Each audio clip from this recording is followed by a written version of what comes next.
Welcome to Business Connection. Joining me now from Belgio Catering is Tom Belgio. Welcome, Tom. Thanks for being here. Thanks for having me. Let's go back a little bit for you and tell me a little bit what got you involved with food service. At an early age, I worked at Centennial Beach in downtown Naperville, and we worked in the concession stands and kind of learned how to do the food service and dealing with clients, customers that came to the beach, and I really kind of enjoyed that concept of dealing with the upbeat pace of the customers and the demand, and then being able to work with friends and whatnot. So that's kind of how we got started back years ago. And how many years ago was that? Well, so Belgios Catering's been around since 2000, so we're on our 22nd year right now, just about approaching our 23rd year, and we've seen a lot with the ups and downs of just about everything. So. And I think people know the Belgio name and the Belgio Catering, and you have grown over those 22 years. Tell me, how did it start out? You're now located up by the high school, but it didn't start there. Sure. When we worked at Centennial Beach back in the day and then kind of progressed from there, after I graduated from high school, my brother and I bought a deli in Westmont. We had that for a few years. We were done working at 3 o'clock every day because, it was a deli. You were open for lunch. I was 18. He was 24. Wow. So, we thought this was normal, go home and throw the ball around kind of thing. And then reality set in. It was time to, kind of take it to the next level. So then we started doing things like Rib Fest, Taste of Chicago, things like that, and got involved with a partner with that, and kind of progressed into where we are today, 20-some years later. Right, and you're running a very big operation. You have a full kitchen there, and you have chef? Yeah, we've got staff that work full-time, part-time. We've got a liquor license. We do a lot of weddings, a lot of rentals, a lot of corporate events. We've got a high school cafeteria that we operate every day for a local school. And then we kind of everything in between. Obviously, with COVID the last few years, kind of changed the business model a little bit. But we're kind of bouncing back and trying to find our new path to the new normal of our business. Right, because you really had to pivot during that time period from no events to suddenly I could get a full meal from Belgios. Yeah, delivery. I mean, if you think about, we went from, an event planning company and doing a lot of events to all of a sudden everything was shut down. So right away we had to switch gears and we started doing these meals of four to help out the people that couldn't leave their homes, whether it was the elderly or just other type of issues where you were afraid to leave the house. And that kept all of our employees going. We kept everybody that wanted to stay, and it was a lot of work, but it got us through, through the process, which was great. So now, both you and Tim, who's partnered with you, and your sister Terry works there. You all aren't the ones preparing the food. Most people think that oftentimes the caterer is also the chef.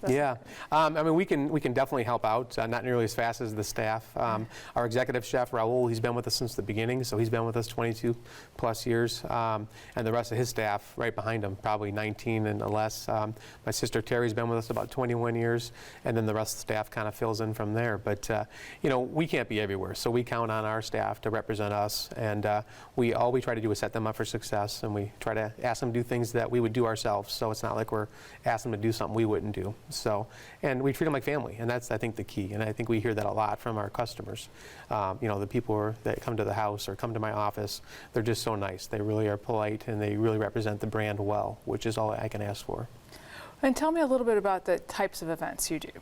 It goes from, just your simple drop off to someone's home to, a wedding service at a church to a backyard wedding. Prior to COVID, we were doing a lot of corporate stuff, which is starting to come back a little bit. And then we do a lot of special events like a Rib Fest, a Last Fling. And then locally, we do a lot with North Central College, from their athletic events to alumni stuff. Board meetings, so a little bit of everything. We can do omelet stations, carving stations, pasta stations, plated meals, buffets.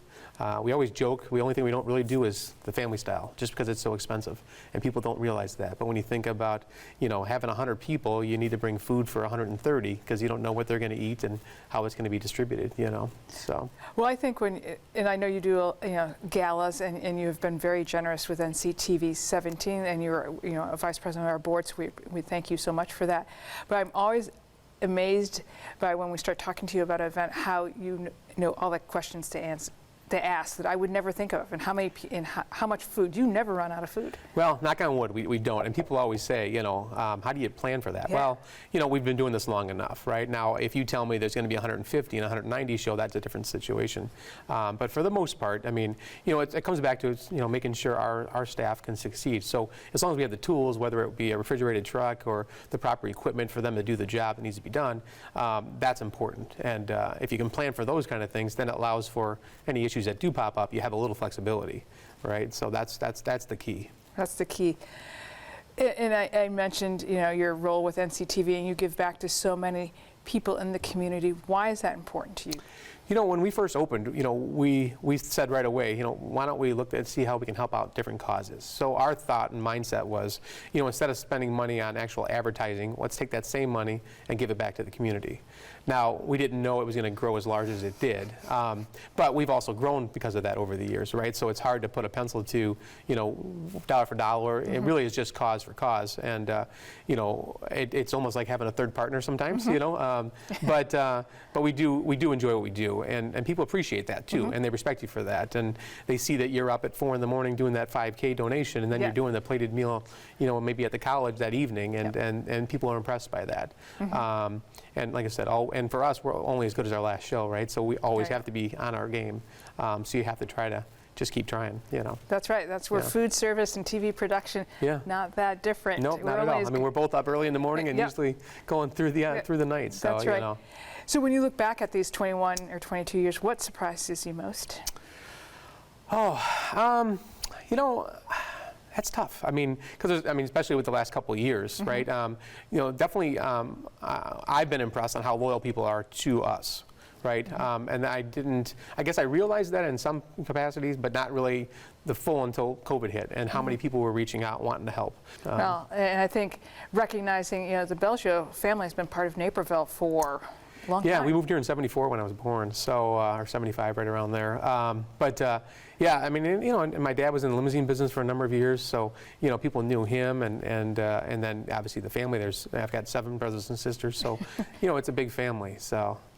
Tom, thank you so much for what you do for the community. We could not be the community we are today without the Belgio family, so thank you so much. To learn more about Belgios Catering, please visit their website.